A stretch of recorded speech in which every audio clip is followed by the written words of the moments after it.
Pode se sentar, fica à vontade.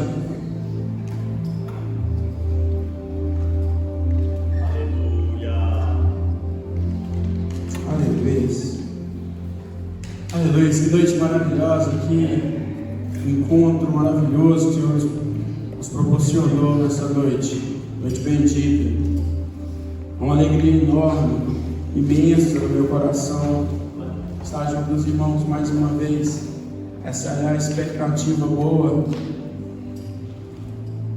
essa é a esperança, fica no meu coração durante a semana. Um momento, uma oportunidade para a gente se ver de novo, para a gente se encontrar de novo. Às vezes a gente é tomado pelas demandas da vida e não tem muito tempo para encontrar os irmãos, exceto o privilégio de trabalhar com algum de vocês ou de estar no ciclo menor de vocês, e aí a gente se encontra. Mas é muito bom rever os que estão um pouco mais distantes.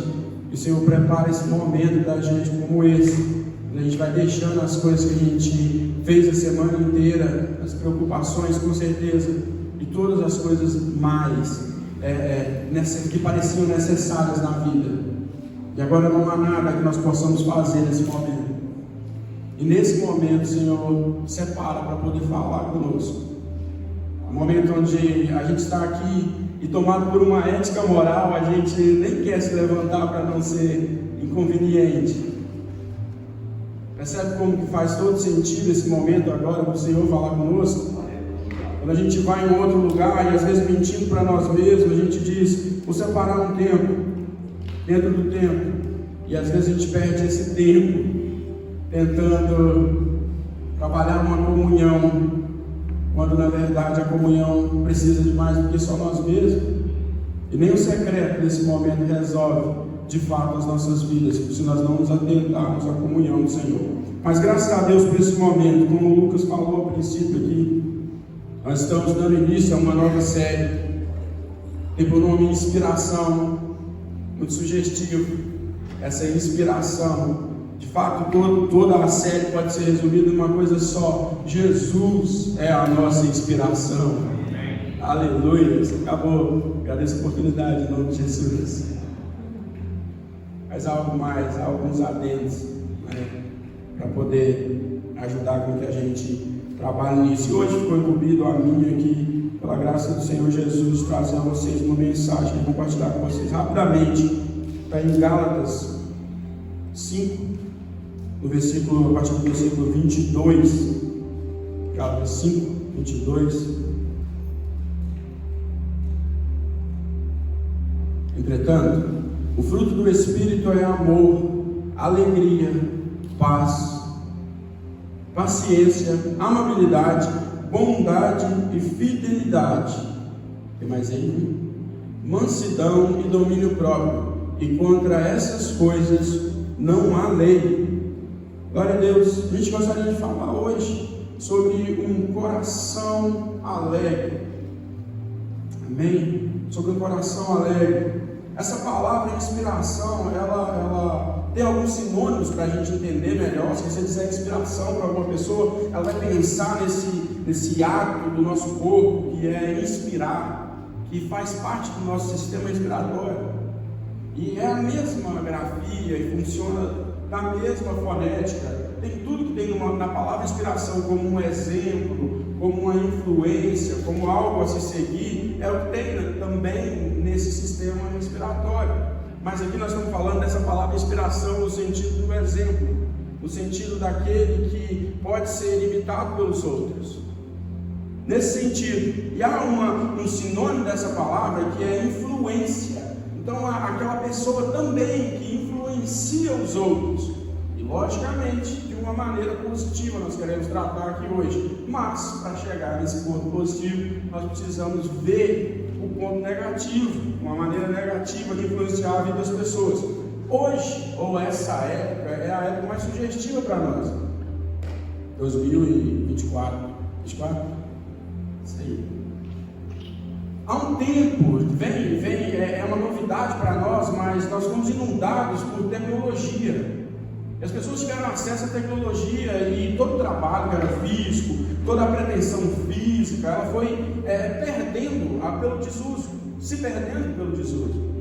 As pessoas hoje, quase na sua totalidade, elas preferem ou estão sendo estimuladas a transicionar para esse lugar que não existe.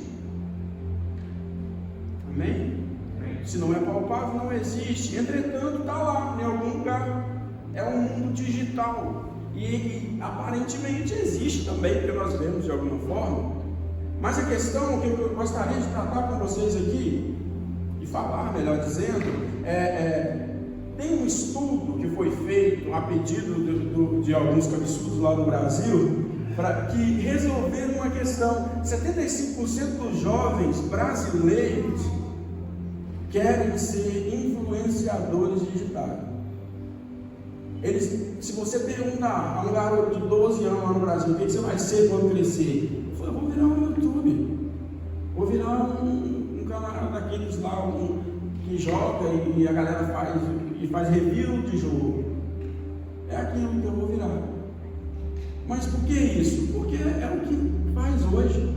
Isso é todos os dados da pesquisa, né, as partes que eles abriram, em 75%. Não sobra mais ninguém querendo construir uma casa. Percebe?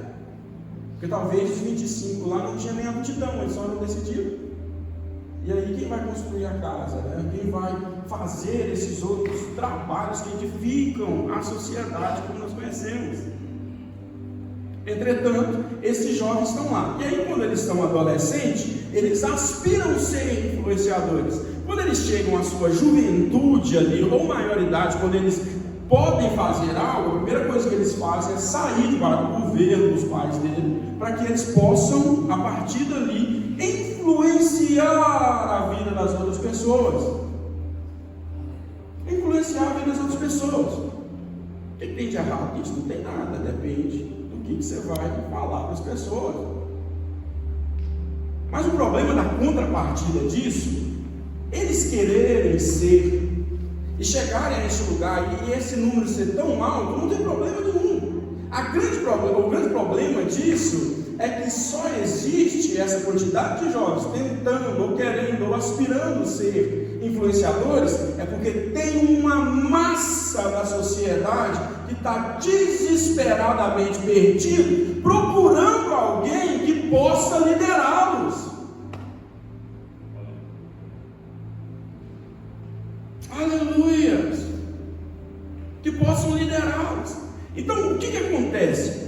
Então esses jovens vão para lá e começam. E aí jovens e adultos também, eles se tornam, eles são do ofício. Eles vão gerando experiência em fazer aquilo, sempre resolvendo um problema de sociedade, com um bom negócio, um negócio feito, um negócio de vendas, né? No mundo das vendas tem algo que chama que você precisa saber onde está a dor do seu cliente, para você resolver a dor do seu cliente. E aí você vende para ele o que ele precisa. Sabendo o que ele precisa ou o que ele almeja, você consegue. O influenciador chega lá e se organiza nisso. As mulheres querem saber sobre moda, eles influenciam as mulheres a comprar as roupas nas grifes, a quais eles são a galera da propaganda lá, não sei o nome disso, uma coisa assim. Mas é isso. E da mesma maneira, os homens também, o que você quer fazer na vida? Tem um camarada lá. Para o jovem, você quer ser um jogador de futebol, o cara te ensina a jogar bola e ele nunca jogou de time nenhum. Você quer ficar rico? Tem um camarada que não tem 100 conto no bolso, mas ele jura que ele vai te vender um curso que vai funcionar. Então o que acontece? O grande problema dessa resolutiva aqui não é essas pessoas estar fazendo o serviço delas. O problema é quem anda desesperado atrás desse guru, porque mostra a insatisfação da alma. Gente, eu não estou dizendo você seguir um camarada que fala sobre finanças, e tudo bem, tem muita gente experimentada. Eu não estou dizendo que há um problema da gente seguir algumas pessoas que têm dicas de moda. Eu não estou dizendo isso. Eu estou dizendo você perdido, nós perdidos, a sociedade perdida. atrás de alguém que possa nos guiar, sem compreender quem nós somos, o que nós temos, e compreender que não está faltando nada em nós, no sentido de nós nos sentirmos vazios para sair a procurar. E a palavra de Deus diz, ali em Gálatas, como nós lemos aqui agora, que nós temos o fruto do Espírito. E há algo implícito na ideia do fruto. Nós precisamos compreender, se você, sei lá, um pouco da botânica agora, mas se tem uma planta ali, você planta aquela planta a partir da semente. E aquela planta, a partir da semente, ela carrega com ela tudo que uma árvore grande é. Tudo que ela precisa é amadurecer para que ela possa chegar nesse momento de dar o fruto. E quando ela dá o fruto, tem uma coisa que é certa: ela só pode dar o fruto segundo a natureza que ela carrega. Você não vai plantar um pé de maçã e ele vai produzir manga. Não tem como. Aconteceu alguma coisa no meio do caminho. Todos nós, assim como tudo que foi criado, só pode responder à natureza a que pertence. Aleluia. Nós estamos separados dentro de toda a criação com mente pensante. Tem um diferencial em nós. Não fazemos nada por instinto. Entretanto, volta e meia, nós nos desconectamos do fato de pensar e caímos na graça de ser alguém regido somente por aquilo que é necessário e buscadores de algo como se a gente vivesse por instinto. Aleluia. Mas então, quando a Bíblia diz que nós temos o fruto do Espírito, está dizendo ali, está implícito, se nós não soubermos, se eu ler somente aquilo ali, está implícito que nós nascemos do Espírito. Porque nós damos o fruto do Espírito. É como se nós fôssemos um pé de manga lá, pequeno, e logo nós daríamos uma manga ao final. E por certo, se procurasse, na nossa genética, nós éramos filhos da mangueira. Mas porque nós somos filhos do Espírito Santo, filhos de Deus gerados pelo Espírito Santo, nós damos o fruto do Espírito Santo. E o fruto do Espírito Santo é alegria.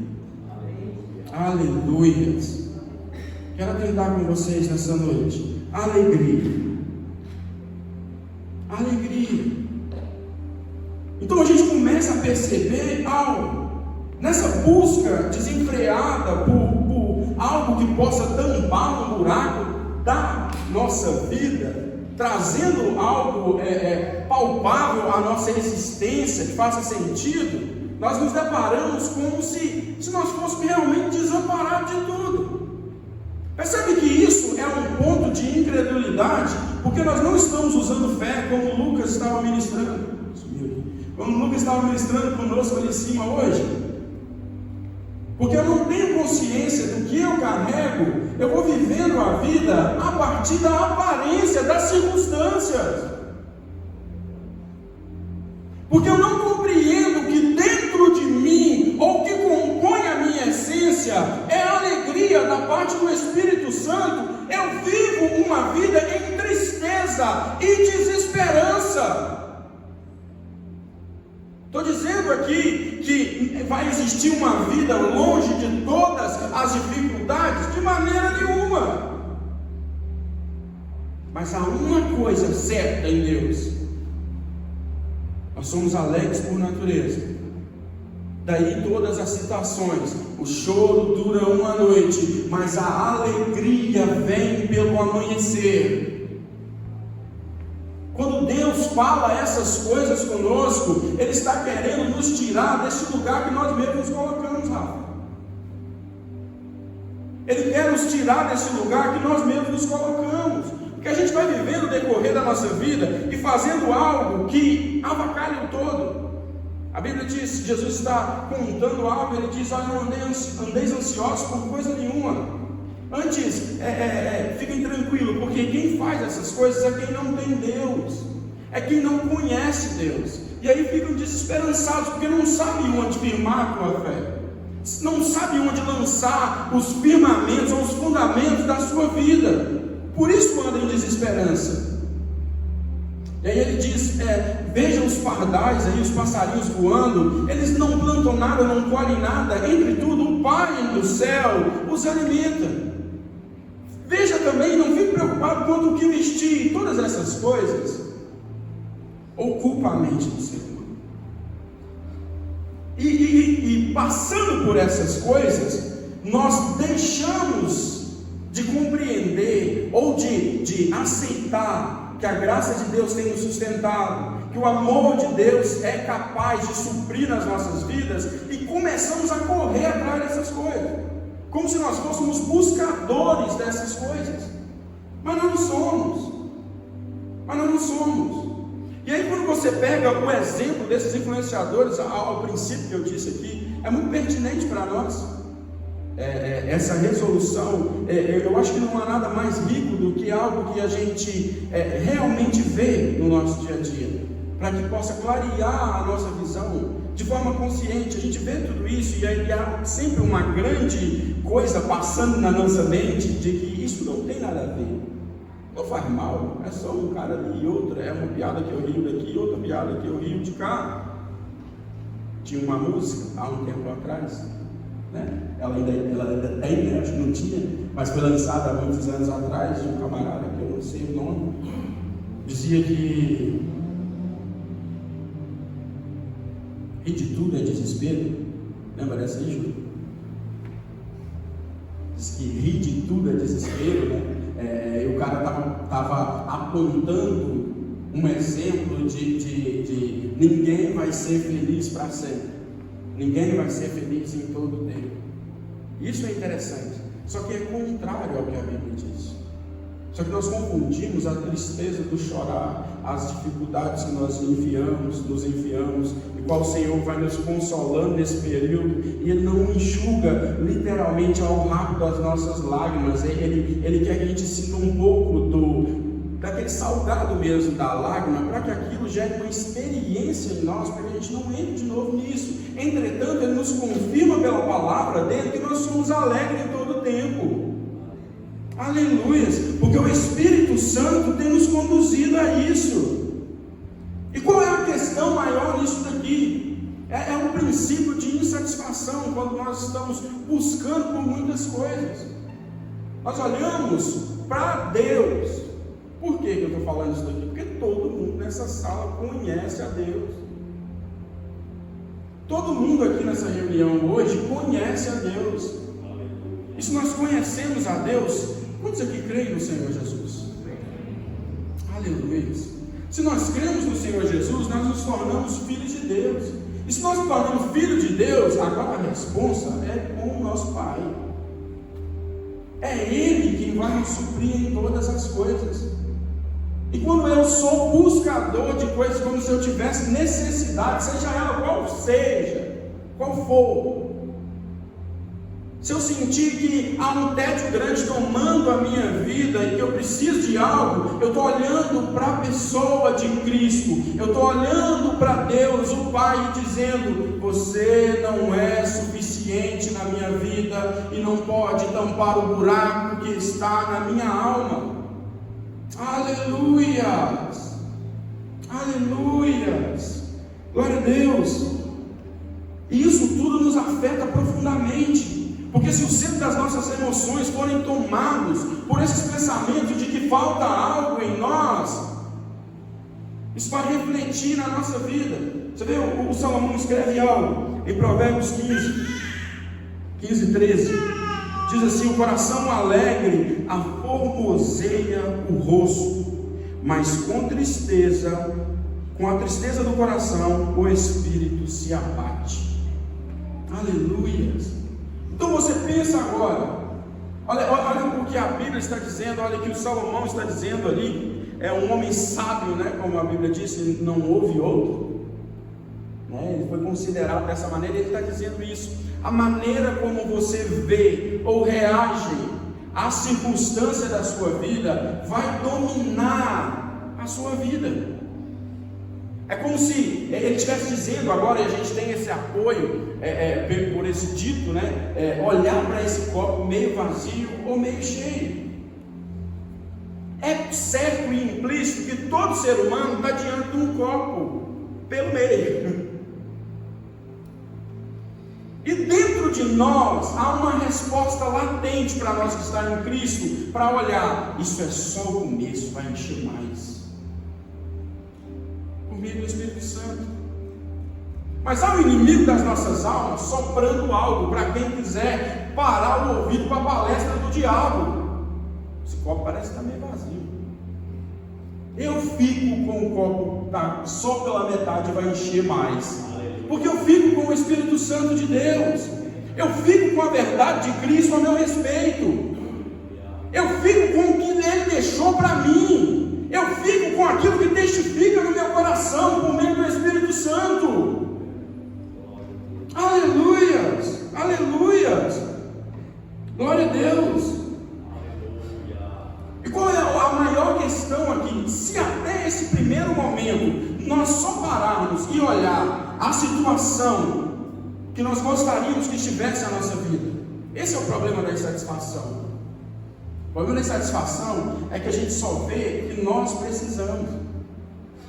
O problema da insatisfação é que nós só vemos a nossa realidade. O problema da falta da completude é que só nós estamos precisando de algo e de ajuda. Mas quando nós estamos satisfeitos no Senhor, nós tiramos os nossos olhos de cima da nossa pessoa e olhamos o próximo. Agora pronto, eu já posso ser família de Deus. Aleluia! O pastor Luiz falou algo aqui, eu achei incrível. Estava ali meditando e o Espírito Santo é bom conosco. É bom conosco. Ser um corpo partido aqui, Jesus fez primeiro. E como a palavra dele disse, ele que sendo o unigênito de Deus, abre mão disso, para se tornar primogênito, para servir de exemplo, para que todos os outros que viessem depois dele, fizessem o que viu ele fazendo, e ele primeiro se parte literalmente naquela cruz, para que nós depois pudéssemos fazer a mesma coisa.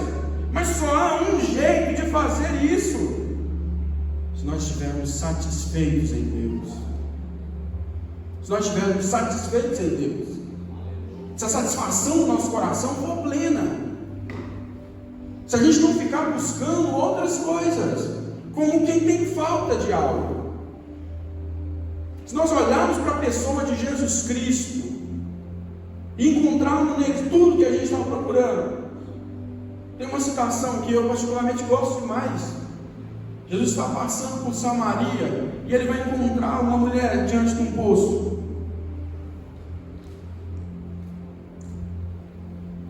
E Jesus diz algo que mudou a minha visão sobre aquele texto. Ele diz que é necessário passar por Samaria. Nenhum judeu diria que era necessário passar por Samaria. Todos nós estamos familiarizados com essa história. Jesus vai passar e ele diz: olha, é necessário passar por Samaria. Os discípulos ficam meio assim. Eles faziam caminhos longos para não ter que passar por Samaria, de uma rincha antiga. Eles não se misturavam, de caso pensado. E Jesus chegou diante daquela situação. Ele para num poço ao meio-dia e vem uma mulher. E Jesus para diante dela e fala: me arruma água. E ela responde para Jesus: se você me conhecesse, você não pediria água aqui. Como assim, um judeu, primeiro conversando com uma samaritana e mulher ainda, e muito mais agora me pedindo água? Jesus olha para ela e diz: se você me conhecesse, você pediria para mim uma água. Se você pedisse e eu te desse, e se eu te desse e você bebesse dessa água, você nunca mais voltaria a ter sede. Nunca mais voltaria a ter sede. E naquele momento a mulher diz: então me dá dessa água. E a mulher só quer resolver o problema físico dela. Ela está indo meio-dia ali, não é horário de pegar água. Horário de pegar água é pela manhã ou à tardezinha. Quem trabalhou em roça sabe, ninguém fica fazendo o trabalho mais difícil ao meio-dia. Para a gente poder entender isso. trabalho árduo mesmo, você vai de manhã ou pela tarde, onde o sol não vai te castigar. E ela estava no deserto. E ela vai ao meio-dia, porque ninguém daquela cidade, e as mulheres buscavam as águas, e nenhuma mulher daquela cidade queria ser vista andando com aquela mulher. Por isso ela ia ao meio-dia. E ela trazia consigo um testemunho de vida. E Jesus chega diante dela e ela é tão conhecida por ele que ela não consegue diante daquilo. Ela fica olhando então me dá essa água. E ele diz: agora então chama o seu marido, que eu vou conversar com ele sobre como vocês vão edificar a família de vocês. E ela diz: eu não tenho marido. Ele diz: você disse bem, porque você já teve 5 e o que você tem agora não é seu também. Parando diante daquela situação, parece que Jesus, pronto, agora é isso, vai cair fogo do céu e consome aquela mulher, porque não tem jeito. Ela mesma está diante daquilo, ela olha para ele com os olhos arregalados e diz: eu vejo que você é profeta. E ela conhece os profetas de Jerusalém. Ela conhecia os profetas de Jerusalém, ela sabia que ela não tinha chance daquele negócio. Ela vê que você é profeta. E aí ela faz uma pergunta: é que você sabe tanto das coisas e está assim com Deus, onde que eu tenho que adorar? Porque a gente cresceu ouvindo pelo nosso pai Abraão que é para a gente adorar no monte, e eles dizem que é só em Jerusalém. Como é que eu vou fazer? Onde que é para adorar então? Qual time o Senhor joga? E ele olha para aquela mulher e aí percebe que ele não está dizendo para ela: cara, conserte sua vida, vai consertar a sua vida, vai consertar suas coisas. Não, ele age com íntima compaixão para aquela mulher, como se ele conhecesse a eternidade dentro do coração dela, assim como é real. E ele olha para ela naquele momento ali e diz: vai chegar uma hora, mulher.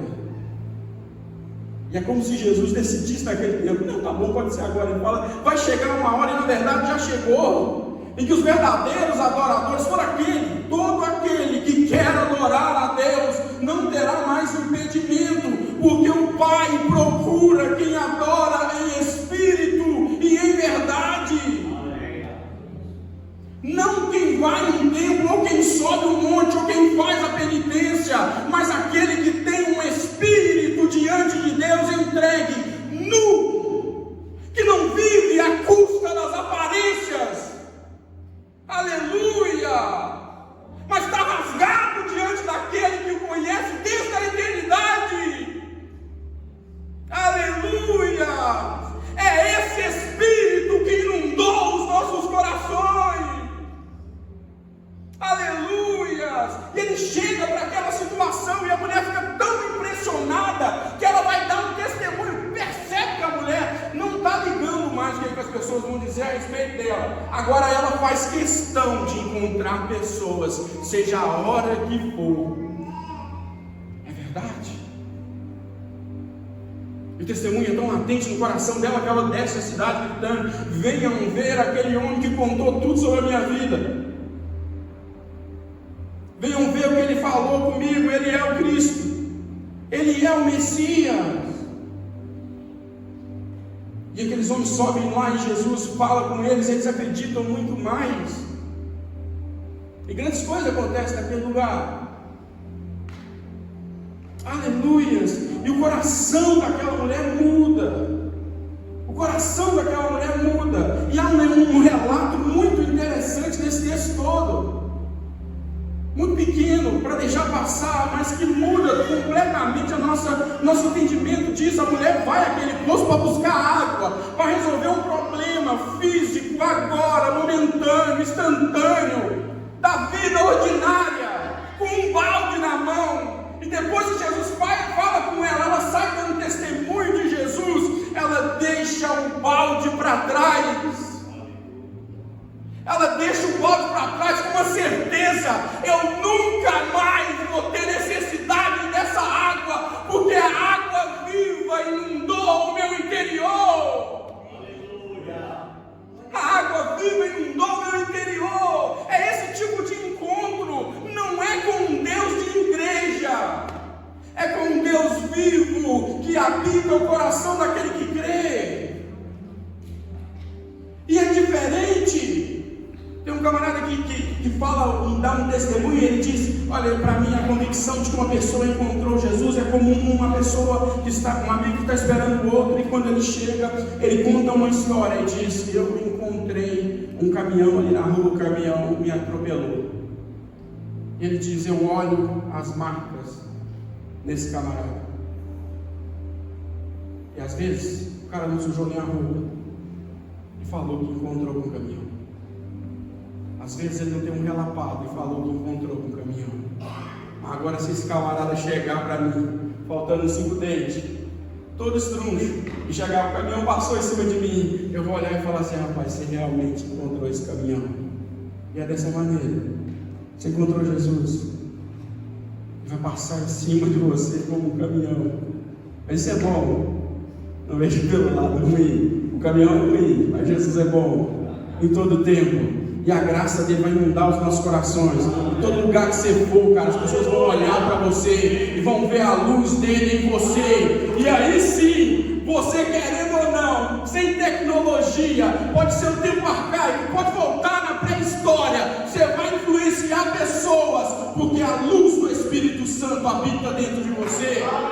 Aleluia! E muda a história. Porque o nosso coração é radiante da alegria do Senhor. Não tem jeito. Alguém vai olhar para nós e falar: tem um negócio diferente. E aí você que não toma para você o mérito nem glória de Deus, vai dizer: rapaz, eu não estou entendendo o que você está falando. E as pessoas vão começar a andar com você. E depois que elas andarem com você, elas vão ter uma certeza: eu quero esse negócio. Tomara que seja de Deus. Parece da inveja. Aleluia. Faz sentido. E aí a gente vai entendendo o porquê que o Senhor nos deu tanta virtude da parte dele. Porque para viver por viver, uma minhoca descelebrada vive. Não tem como dizer que não vive. Se coloca no anzol, ela sai maluca lá, e o peixe mais maluco ainda atrás, ainda cai naquilo. Então viver por viver, vive. Algo descelebrado.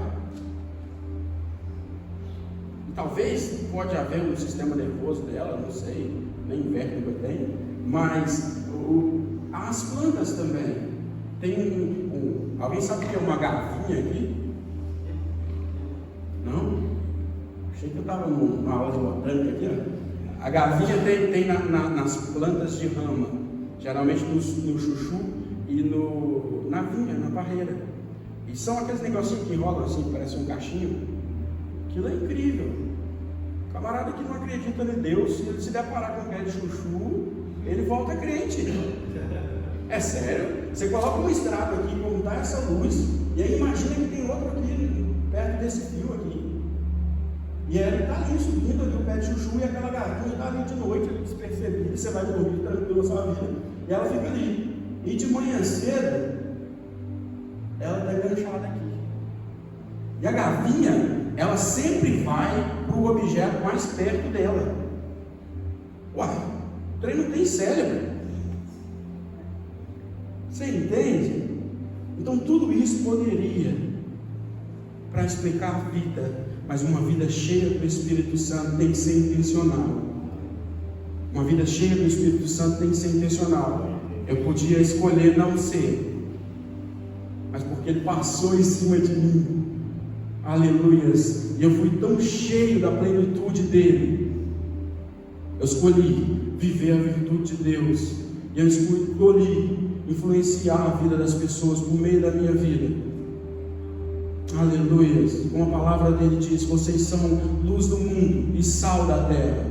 Não é luz dentro de um amontoado de LEDs. Não, isso é mais fácil. É luz no mundo. Há um implícito aqui. Você precisa iluminar num lugar onde é escuro. Você precisa salgar num lugar onde não tem nenhum sabor. Ou então você precisa salgar também num lugar onde tudo é podre. E você, num efeito ali de geladeira arcaica, você vai parar a podridão da sociedade. A cidade sofre, clamando por uma igreja de glória. a natureza criada, toda a natureza criada, clama, sentindo dores de morte, esperando que os filhos de Deus se revelem. Aleluia! E uma vez que a gente se levantar, compreender o que há dentro de nós, compreender que a alegria do Senhor está dentro dos nossos corações, nós vamos ser resposta para as nações. Saímos da nossa terra, saímos da nossa parentela agora. Imagina o Abraão. Aleluia, estou terminando. Imagina o Abraão, um camarada acostumado a nunca ver a figura de Deus, por mais que levantava os altares, fazia uns bonecos inanimados, e por causa da cultura adquirida, ele se ajoelhava diante daquilo, acendia as velas, os incensos e o que fosse. E muito mais do que isso, fabricava aquilo para que pudesse a geração futura e tudo mais, todas as pessoas pudessem também ter algo a adorar. Certo dia, Deus chega para ele e chama Abraão e fala: Abraão, eu sou o único Deus. Você percebe que você pode fazer as coisas, cara, você pode adorar o que você quiser, mas no momento em que uma voz fala audível no seu ouvido, você nunca tinha visto um boneco falar, você nunca tinha visto uma escultura conversar, você nunca tinha visto nada mover. Há um vento do Espírito Santo agora, em palavras no seu ouvido, dizendo: eu sou o único Deus. Sai para fora da sua tenda e olha para o céu e conta as estrelas. Será que você pode contar? Assim será a sua descendência. Ele se agarra naquela promessa viva. Aleluia. Ele se agarra naquela promessa viva e começa a andar com Deus. E Deus continua falando com ele: conta os grãos de areia da praia, assim será a sua descendência. Aleluia. E Deus fala com ele mais: sai da tua parentela, da casa do seu pai. Aleluia. E eu vou fazer de você uma grande nação, e você será uma bênção, e por você será bendita todas as nações da terra. Aleluia. Se quiser trabalhar com uma casa, meu irmão, a gente está no lugar errado. Se quiser trabalhar com um propósito de Deus, você está no lugar certo. Um propósito de Deus para a vida de cada um de nós, universal, faz com que a gente, todos nós, responda ao mesmo movimento, porque há um só Espírito que opera tudo em todos. E nós saímos de muitos lugares e paramos nesse lugar. Há poucos ou nenhum de nós que nascemos neste lugar, aqui hoje. E mesmo assim nós viemos parar neste lugar. E a gente continua indo atrás de comida de passarinho e beleza de lírios, evitando usar de forma pensante as nossas emoções, cooperando com o Espírito Santo para que a nossa vida seja bênção às nações. E você veio parar justo em Babilônia. Tem toda a nação do mundo aqui. Quer apressar a volta de Cristo? Aleluia. Evangeliza essa rua descendo de Uticunha aqui. Deve ter todas as nações do mundo aqui. O evangelho se pregar a todos, né? E aí virá o fim. Aleluia. A gente precisa ser intencional. O apóstolo Paulo, ele cita algo muito interessante. Ele diz: olha, seja comer, beber, se vestir, todas as coisas, tudo que vocês fizerem, faça para a glória de Deus. Isso é agir de forma intencional. Às vezes a gente passa a nossa vida no automático, e talvez, se você pensar agora, você não consegue lembrar os 6 dias dessa semana, o que você fez, o que você comeu. É assim que a gente deixa uma semana sem ligar para quem importa. É assim que a gente deixa uma semana sem falar para alguém que a gente ama. É assim que a gente vai deixando. E depois, cara, não dá para acertar essa conta. Depois não dá para acertar essa conta. A Bíblia diz, e Jesus dizendo ao final, como eu estava dizendo ao princípio, sobre a brevidade da vida, ele diz: olha, basta cada dia o seu próprio mal, e o amanhã trará consigo os seus próprios cuidados. Jesus está falando para você acertar as contas do seu dia. E a gente cisma que dá, já falei isso aqui, vou falar de novo, cisma que dá para resolver no fim da semana. A gente cisma que dá para pendurar um mês, um ano, uma década, e ao final de tudo, cara, são anos e não há nada que você possa fazer. Aleluia. Mas hoje, como a Bíblia diz, o Senhor preparou um dia e o chamou de hoje, para que de novo a gente pudesse entrar no descanso do Senhor. Aleluia. A palavra mais importante para nós nessa noite é esperança. E esperança tem algo dentro. Esperança não tem nada a ver com ansiedade, não gera expectativa. Esperança é esperar enquanto descansa. Aleluias, aleluias. Isso é a vontade de Deus para nós. Esperar enquanto descansa. Aleluias. A salvação aqui nessa noite, para as nossas relações. As salvações aqui nessa noite, a salvação aqui nessa noite, para a gente poder viver e assumir a responsabilidade no Senhor. Vamos ficar de pé? Aleluias. Vamos finalizar? Obrigado, Deus. A salvação do Senhor se fez completa nos nossos corações. O Senhor tem nos chamado para esse novo tempo nele. E hoje é um dia singular. Talvez a gente veio cheio de expectativa.